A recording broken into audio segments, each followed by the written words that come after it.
जरूर हो गरूर काहे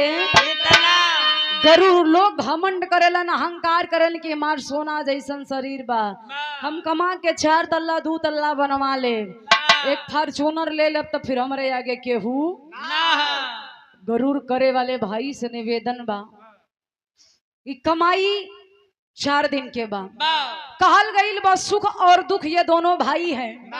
अगर सुख आया है तो दुख आएगा दुख आया है तो सुख आएगा ये दोनों अस्थाई टिके वाला ना हुवन यहीं से कवि जी अगली लाइन में संकेत करत हुवन का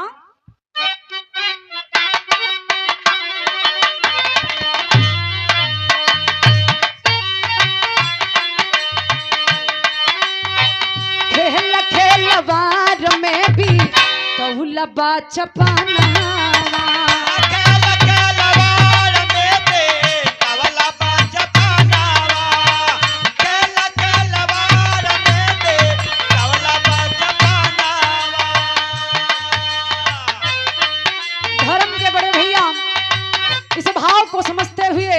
राजेश यादव क्रिकेटर छाना पार की ऐतिहासिक पवन सरजमी से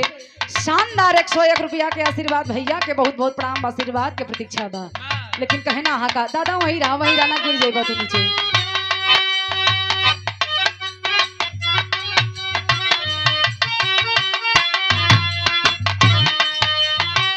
खेल खेलवार में भी लबा छपाना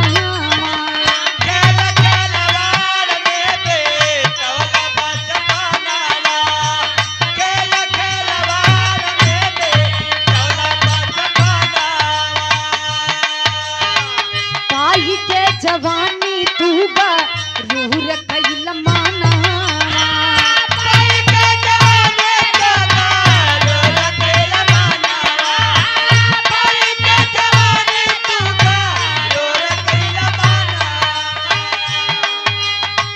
माया में लिपट गईला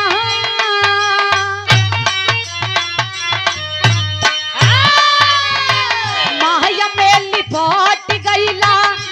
सवई में चूर हो